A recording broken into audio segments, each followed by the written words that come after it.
거예요? Assalamualaikum, berjumpa lagi dengan saya Rismanita. Kali ini saya akan mencoba untuk menjelaskan tentang tipe-tipe dari artikel di dalam grammar bahasa Inggris.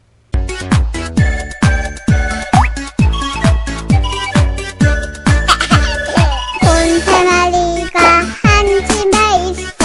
아빠건 엄마건 애기곰이야. 아빠곰은 뚱뚱해 으쌰. 엄마곰은 날씬해 애기곰은 너무 귀여워. 으쓱 잘한다. 우와.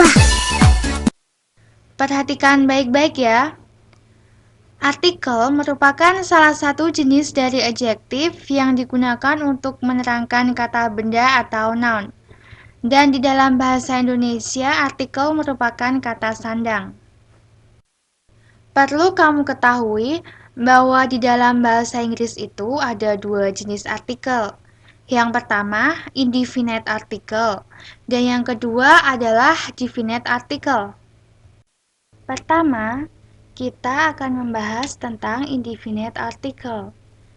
Indefinite article merupakan kata sandang tak tentu atau tidak spesifik. Dan yang termasuk ke dalam indefinite article adalah a dan en. Di dalam bahasa Indonesia, a atau en bisa juga berarti sebuah, seekor, sehelai, dan masih banyak lagi tergantung pada kata benda yang ditambahi dengan artikel. Mungkin kamu bertanya-tanya, bagaimana cara menggunakan e atau en? Padahal, keduanya sama-sama indefinite article. Tenang saja, saya akan menjelaskan cara mudah untuk membedakan bagaimana cara menggunakan e atau en. Jadi, untuk memutuskan kamu memakai e atau en, kamu hanya perlu memperhatikan bunyi kata bendanya atau noun-nya saja. Untuk kata benda yang dimulai dengan suara konsonan, kamu wajib memakai indefinite article bentuk e. Misalnya adalah kalimat I am a teacher, yang berarti saya seorang guru. Dan I ate a banana for lunch, yang berarti saya makan sebuah pisang untuk makan siang. Di dalam kalimat I am a teacher, a artinya adalah seorang. Dan di dalam kalimat I ate a banana for lunch, a artinya adalah sebuah. Kenapa menggunakan e? Karena kata benda untuk kalimat I am a teacher dimulai dengan konsonan t untuk teacher. Dan kata benda untuk kalimat I ate a banana for lunch, kata bendanya dimulai dengan kata konsonan b untuk banana. Bagaimana dengan kata school? Pastinya kita akan menggunakan artikel e, yaitu a school, bukan an school. Dan yang kedua adalah untuk kata benda yang berawalan dengan suara vokal a, I, u, i, o, kamu wajib memakai artikel bentuk an. Misalnya adalah Nina is an architect. An dalam kalimat ini berarti seorang. Dan dalam contoh selanjutnya, Irwan has an apple. An dalam kalimat ini berarti sebuah. Kenapa menggunakan an?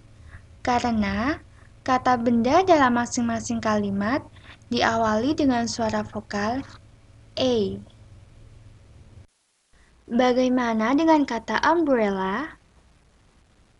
Pastinya kita akan menggunakan artikel an untuk an umbrella, bukan a umbrella.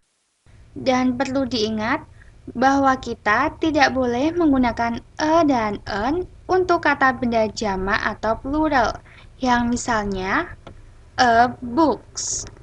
Karena a hanya boleh digunakan untuk benda tunggal. Sedangkan di dalam contoh ada kata benda books yang ditambah dengan s, yang berarti bukunya lebih dari satu. Maka kalimat yang benar adalah a book. Book tanpa ada tambahan s di belakangnya. Mana mana, mana mana, mana mana.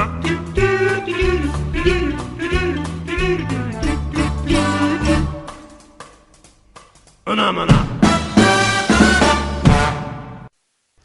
Sekarang kita akan membahas jenis artikel yang kedua, yaitu definite article.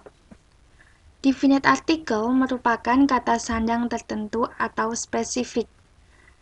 Dan yang termasuk definite article adalah the.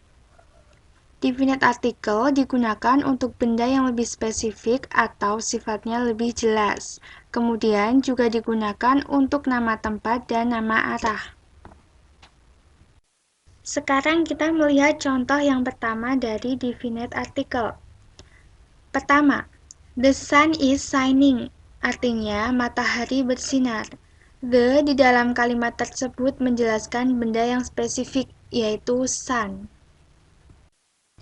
Dan contoh yang kedua adalah my family goes to the cinema. Artinya, keluargaku pergi ke bioskop. The di sini menjelaskan nama tempat, yaitu cinema. Dan contoh yang ketiga adalah my house is at the south of the bank. Artinya, rumahku berada di sebelah selatan bank. Yang pertama, the di sini menjelaskan arah, yaitu south.